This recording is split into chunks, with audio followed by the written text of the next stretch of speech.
896번째 책 소개입니다. 책에서 일부 내용을 발췌하여 소개드립니다. 책 제목 컬트.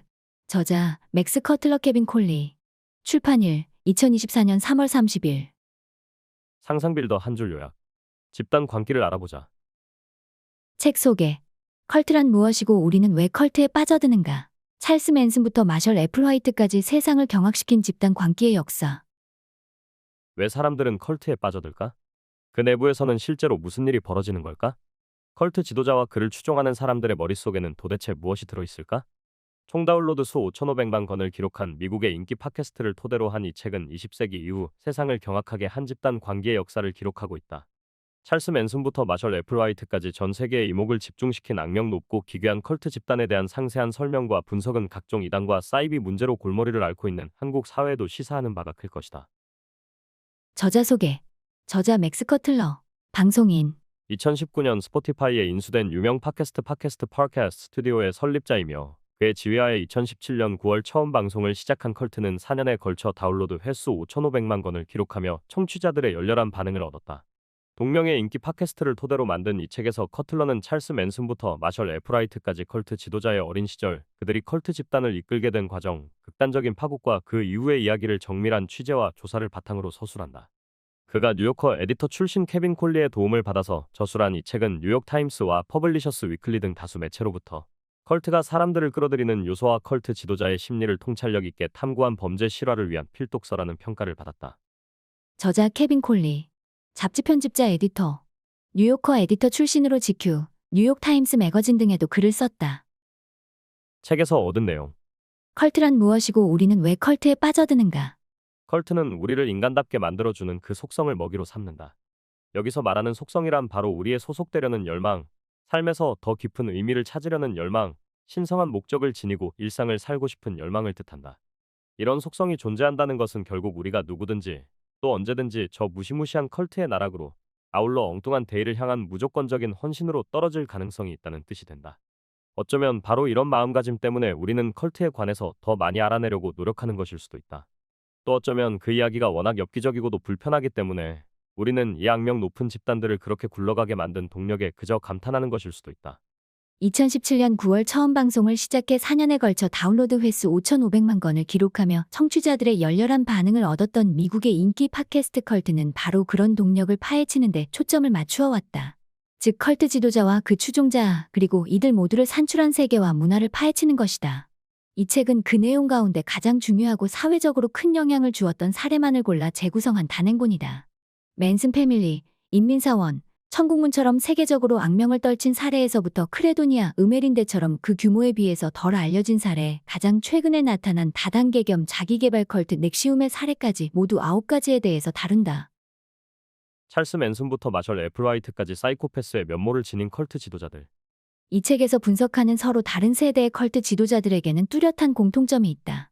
그들은 압도적인 카리스마를 지닌 비범한 인물이면서 동시에 살인, 강간, 상해, 기타 잔혹 행위를 다수 저질렀다는 점에서 사이코패스의 전형적인 면모를 드러냈다.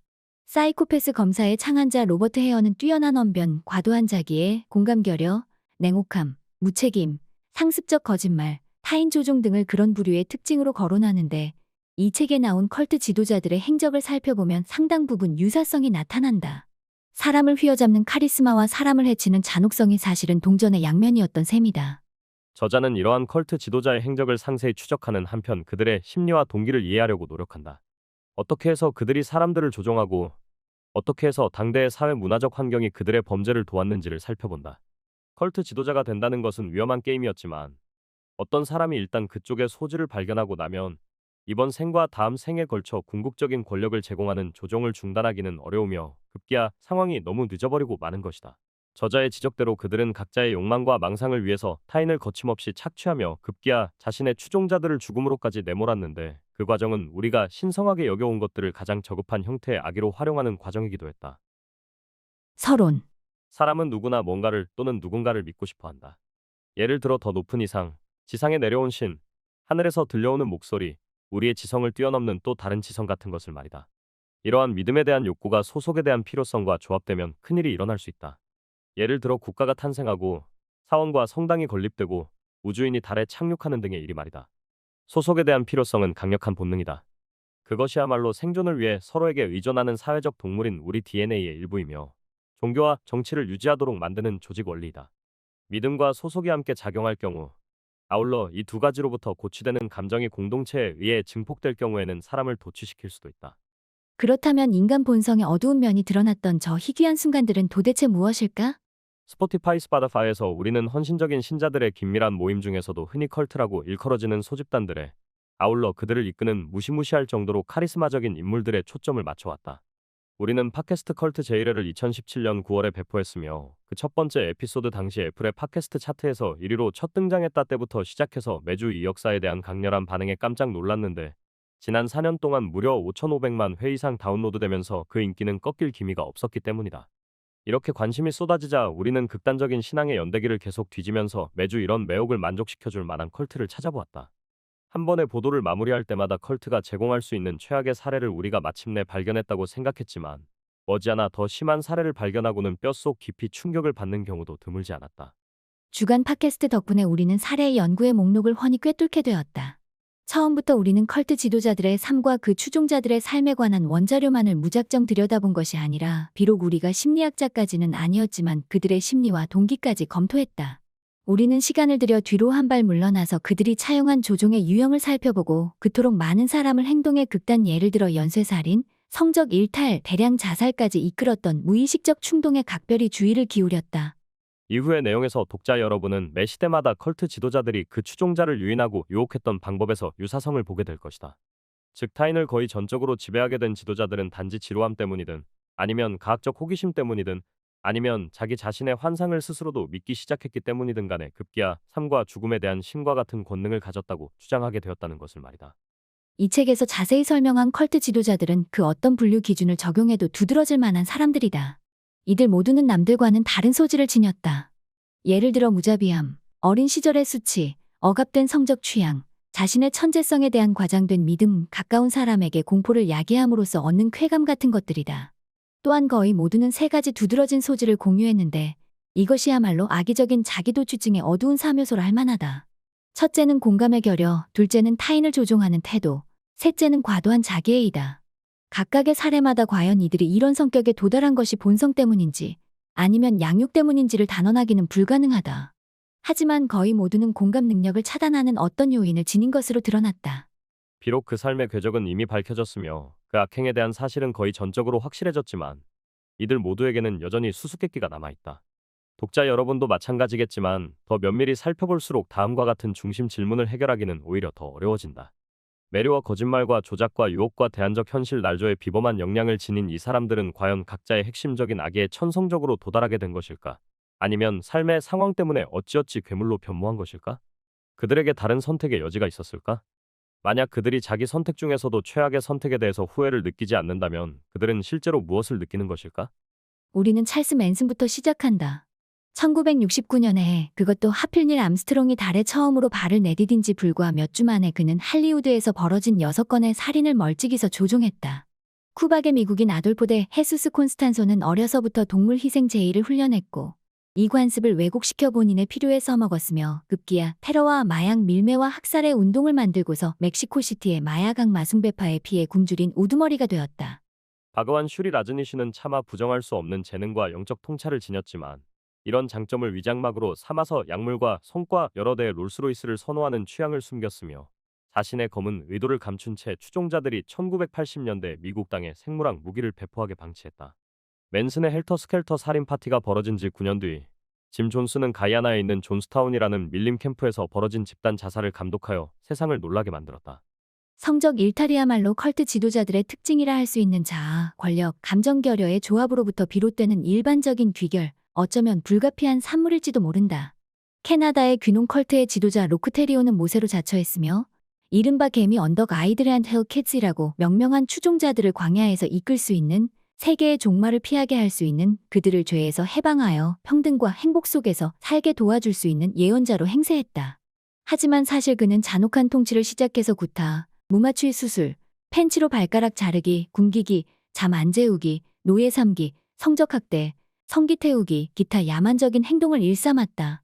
이런 과대망상관과 호색적인 취향의 혼합을 공유했던 데이비드 코레시는 재림교의 한 종파를 장악해서 다윗까지 파라고 일컬었고 메시아적 인물로 자처하며 그 종파에 여러 여성과 아이를 낳았으며 주류 담배 화기 단속국 ATF에 수색에 대항하여 51일간 농성하다가 1993년 4월에 이르러 추종자 모두를 죽음으로 이끌었다. 이 책에 모아놓은 컬트 지도자들의 생애담은 충분히 예상 가능하듯이 갖가지 폭력적인 죽음으로 마무리되는 경우도 많은데 그래도 몇 명쯤은 악명을 떨쳤던 컬트의 해체 이후 한참이 지나서 자연사하기도 했다. 키스 라니에르는 넥시움의 설립자이고 자기 이름 머리글자 낙인을 찍은 성노예 무리의 주모자로서 성범죄자와 소아성애자를 전문적으로 수감하는 연방교도소에서 복역하며 아직 살아있는데 불과 60대이므로 참회와 반성을 할 시간이 넉넉할 것이다. 왜냐하면 형기가 정확히 120년에 달하기 때문이다. 의 경우처럼 지도자가 추종자와 함께 사망할 경우 어쩌면 그것이야말로 뒤늦게나마 그의 성실을 보여주는 증거처럼 보일 수도 있다. 하지만 하느님의 십계명 회복 운동의 창시자인 크레도니아 우메린데는 역사상 가장 치명적인 비극 중 하나의 사망자들 사이에서 발견되지 않았다. 십계명 운동에 가입하자마자 세속 재산을 헌납한 추종자 대부분은 나무로 지은 교회 안에 갇혀 사망했다. 출구를 못질에 막아놓은 상태에서 그 건물에 불을 지른 까닭이었다. 이른바 성모 마리아의 환상으로부터 십계명 운동의 영감을 얻었다고 전하는 음메린데는 결국 사라졌으며 컬트가 축적한 돈 역시 이후로는 영영 볼 수 없게 되었다. 이런 컬트 지도자들에게서 나타나는 자기도취증이 자기 몰두를 넘어서까지 성장함으로써 현실을 압도할 수도 있는 치명적인 위력으로 변모하는 경우는 한두 번이 아니었다. 이 조합에다가 고립까지 더해지면 훨씬 더 위험해질 수 있다. 1997년 3월에 캘리포니아 렌초 센타페이에 있는 외부인 출입 제한 주택지에서는 천공문의 창시자 마셜 에프라이트가 정교한 탈출 계획을 가동했다. 자기네 집단이 헤일밥 해성을 뒤따르는 UFO에 올라탈 것이고 똑같은 셔츠와 운동복 바지와 나이키 운동화 차림인 각자의 몸을 내버려둔 채 떠나서 새로운 다음 수준의 존재로 가게 될 것이라는 내용이었다. 하지만 실제로는 에프라이트를 포함해 천공문의 구성원 39명의 목숨을 앗아간 집단 자살에 불과했다.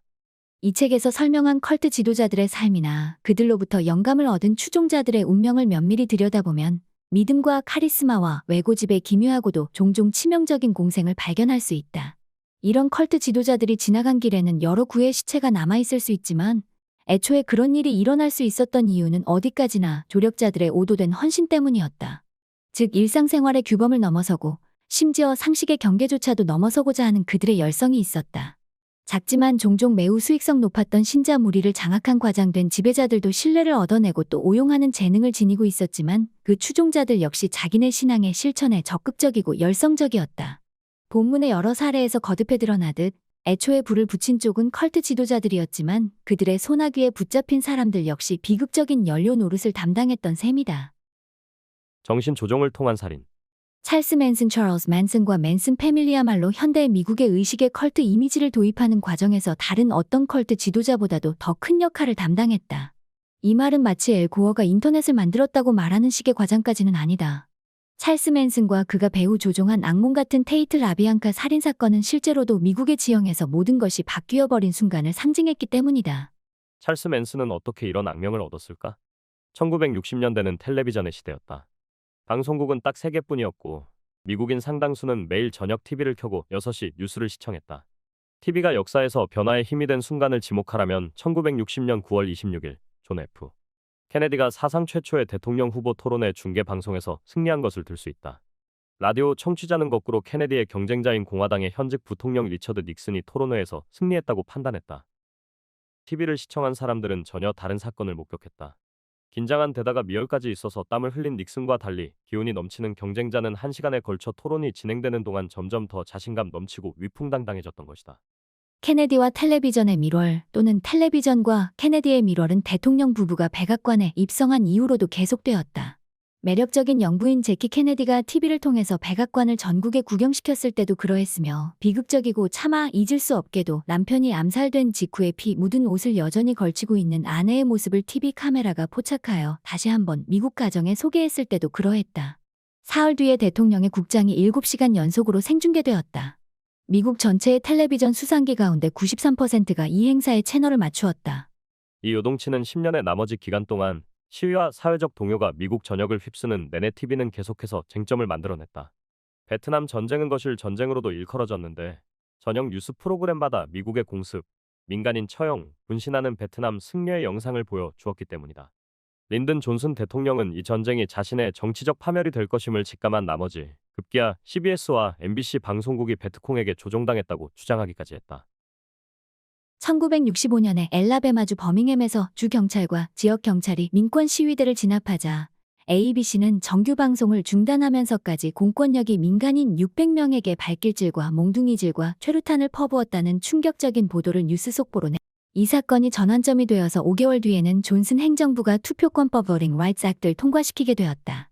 1967년에 인구가 많은 내륙 도시 디트로이트와 뉴요크에서 대규모 폭동이 일어나고 1968년에는 마이애미, 시카고, 와츠, 워싱턴 DC에서도 마찬가지 상황이 벌어지자 이번에는 불길에 휩싸인 도시를 보여주는 영상이 TV에 등장했다. 1969년 7월 20일 약 5억 3천만 명이 생중계로 지켜보는 가운데 닐 암스트롱과 동료 비행사들이 아폴로 11호를 타고 달 궤도를 돌고 달 착륙선을 성공적으로 착륙시키고 사다리를 내려와서 지구의 유일한 천연 위성에 사상 최초로 발을 디뎠다. 이 감동적인 사건은 인류가 무엇을 달성할 수 있는지 보여주는 가장 위대한 증거로 선전되었다. 그러다가 이 위협으로부터 불과 몇 주 뒤인 8월 9일과 10일에 TV에서는 인류의 어두운 면이 떠오르는 것을 보여주었다. 로스앤젤레스에서 이틀 밤 사이에 무려 7명이 잔혹하게 처형된 살인 사건을 저녁 뉴스마다 보도했기 때문이다. 그로부터 2개월 뒤인 10월 12일 밤에야 경찰은 마침내 찰스 맨슨을 체포했다. 덩치가 작은 그는 당시 키 160cm에 몸무게 60kg에 불과했지만 자기 주위에 몰려든 사람들에게는 일종의 감전 효과를 너끈히 발휘했다. 그의 명령으로 추종자들이 실행한 살인 때문에 그 지역은 즉각적인 공황 상태에 빠졌다. 첫 번째 살인의 희생자는 베벌리힐스 시엘로 드라이브 만 50번지에 사는 샤론 테이트 샤론 테이트와 동석자 4명이었고 두 번째 살인의 희생자는 로스펠리스의 웨이벌리 드라이브 3301번지에 사는 레놀리노와 로즈메리 라비앙카 로즈메리 라비앙카 부부였다. 나름대로 오도된 상상 속에서 맨슨은 이 살인 사건을 계기로 미국 전체에 인종전쟁이 촉발되기를 바랐다. 그가 기대하던 묵시록적 전쟁은 결코 실현되지 않았지만 그 범죄의 무작위적인 성격이며 살해의 잔혹한 세부 내용은 미국의 경천동지할 충격을 주었다. 수사 관련 뉴스가 선정적인 야간 뉴스 보도를 통해서 대중에게 도달하면서 꾸준히 주목받았기 때문이었다. 하지만 이런 결과조차도 의도적이었다고 생각한다면 찰스 맨슨을 과대평가하는 셈일 것이다. 그는 관심에 굶주린 상태였다. 살인이 벌어졌을 즈음에는 인생의 절반 이상을 소년원과 교도소에서 보낸 다음이었다.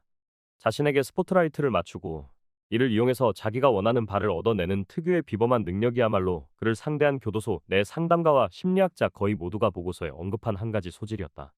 1967년에 그가 워싱턴주의 맥닐섬 연방교도소에서 위조 혐의로 선고받은 10년형 가운데 6년 반을 마치고 조기 출소를 위해 이감된 샌프란시스코 터미널섬 교도소에서 모범수로 석방되었을 때 미국은 여성 해방, 민권 운동, 베트남 전쟁 같은 쟁점을 둘러싸고 세대를 따라서 뚜렷이 분열되는 중이었다. 불과 몇 년 전만 해도 캘리포니아 대학 버클리 캠퍼스의 자유언론운동 소속 학생들은 30세가 넘은 사람의 말을 절대 듣지 말라고 또래들에게 경고한 바 있었다. 1969년에 맨슨은 34세였지만 그의 패밀리 구성원은 거의 모두가 10대와 20대 초반이었다. 맨슨 패밀리의 살인사건은 젊은이다운 충동이 얼마나 신속하게 잘못될 수 있는지를 미국 전역에 보여주었다. 맨슨 패밀리의 구성원들은 모두 베이비붐 세대 출신이었다. 즉 1946년부터 1964년 사이에 태어난 7,600만 명 이상의 아이들이 이제는 한꺼번에 반항과 실험의 전성기에 접어들었던 것이었다. 이들은 LSD와 심리학적 조작을 혼합한 맨슨의 수법에 매우 잘 넘어가는 것으로 입증되었다. 맨슨 본인은 희생자가 살해될 때 현장에 없었는데 굳이 현장에 있을 필요가 없었다. 손 하나 까딱하지 않아도 그 살육은 그의 확실한 서명을 희생자에게 남겨놓았기 때문이다. 맨슨은 패밀리의 거의 절대적인 통제력을 행사했으며 대검과 부엌칼과 번트라인 스페셜로 통하는 22구경 하이스탠더드 롱은 리볼버 같은 살인 무기를 직접 휘두를 때와 매한가지의 의도를 품고 이 능력을 이용했다. 이처럼 대리인을 이용한 살인이야말로 그의 작업 방식이었다. 이틀 밤에 걸쳐서 그는 고아, 도망자, 대학 중퇴자를 졸지에 뚜렷한 동기를 지닌 살인자로 변모시키기가 얼마나 쉬운지를 예증했다. 패밀리에 대한 장악력은 그가 체포된 이후까지도 지속되었다. 패전트 드레스 차림의 젊은 여성 여러 명이 법원 밖에서 땅에 무릎을 꿇고 앉아서 기자들이 물어볼 때마다 자기네는 우리 아버지께서 풀려나시기를 기다리며 철야를 하고 있다고 대답했다. 법원 내에서는 찰스 맨슨과 공모자들이 매일같이 새로운 방해 수단을 발명했다. 공판 중에 노래를 하고 미친 듯 웃음을 터뜨리고 찬송가를 부르고 급기야 어느 시점에는 맨슨이 실제로 했던 것처럼 배석 판사 찰스 H. 올더를 향해 뛰어가면서 이렇게 소리를 지르기도 했다. 기독교 정의의 이름으로 누군가가 내 놈의 머리를 잘라버려야 마땅해. 살인 재판의 소란스러운 분위기 때문에 단지 흥분하고 동조하고 떨어져 나가고 싶어 했을 뿐인 순진한 10대며 청년이 마치 위협처럼 보이기 시작했다. 살인 이후 몇 달 사이에 컬트라는 용어는 새롭고도 무시무시한 의미를 지니게 되었는데 그 범죄의 섬뜩한 성격 때문에라도 마치 완전히 새로운 어휘가 필요한 것처럼 보였기 때문이었다. 그 직전까지만 해도 컬트는 보통 전통 종교와는 다른 신앙 체계를 보유한 종파를 가리켰다. 심지어 전통 종교 가운데 하나 이상으로부터 그 기원과 관습이 유래한 종파의 경우에도 마찬가지였다. 불교, 유대교, 이슬람교, 기독교에서 떨어져 나온 컬트는 오래전부터 있었지만 대부분은 태생적으로 위험하거나 악의적으로 간주되지 않았다. 이러한 종파들을 지칭할 때 전문가들은 신흥 종교 운동류 Religious Movement 약자로 NRM이라는 용어를 선호한다. 맨슨 이전까지만 해도 컬트는 보통 대중문화의 요소에 느슨하게 적용되었으며 어떤 가수나 TV쇼의 열성 팬을 가리키는 말이었다. 하지만 이후 여러 해를 거치면서 이 단어는 정신의학자 로버트 J. 리프턴 로버트 J. 리프튼이 파괴적 컬트라고 말한 것을 지칭하게 되었다. 즉 타인이나 자신에게 해악과 살해를 체계적으로 자행하는 집단을 지칭하게 된 것이다. 찰스 맨슨 이전에도 위험한 컬트 지도자는 물론 있었지만 그런 사람들이 미국 대중을 매료시키기 시작한 것은 어디까지나 테이트 라비앙카 살인 사건 이후의 일이었다. 리프턴의 말에 따르면 파괴적 컬트는 세 가지 특징을 일반적으로 갖고 있기 때문에 금세 눈에 띈다. 첫째는 카리스마적 지도자로 나중에 가서는 숭배의 대상이 되어버린다. 둘째는 태도의 변화로 이를 통해 컬트 지도자는 집단 구성원을 이용해 성적 그리고 또는 경제적 이득을 얻기가 가능해진다.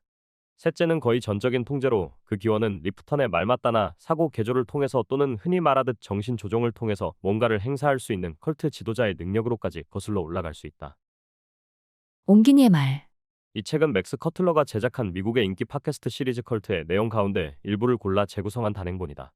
맨슨 패밀리, 인민사원, 천국문처럼 세계적으로 악명을 떨친 사례에서부터 크레도냐, 으메린데처럼 그 규모에 비해서 덜 알려진 사례, 가장 최근에 나타난 다단계 겸 자기개발 컬트 넥시움의 사례까지 모두 9가지 사례에 대해서 다룬다. 컬트를 다루는 책이라면 보통은 그토록 터무니없는 단체며 주장에 선뜻 동조했던 추종자의 심리와 행적에 초점을 맞추게 마련이지만 여기서는 오히려 그 지도자에게서 나타나는 공통적인 특징에 초점을 맞춘다. 컬트 지도자라면 흔히 압도적인 카리스마를 지닌 비범한 인물로 평가되는데 이 책에서는 특이하게도 사이코패스라는 범주로 분류한다. 사이코패스라면 종종 뉴스에서도 언급되듯이 연쇄 살인을 비롯해 갖가지 반사회적 강력 범죄를 저지르는 범죄자를 가리키므로 종교와는 무관해 보이지만 저자의 지적에 따르면 이 책에서 소개한 여러 극단적 사례의 컬트에서는 그 지도자가 살인, 강간, 상해, 기타 잔혹, 지금까지 상상빌더였습니다. 감사합니다.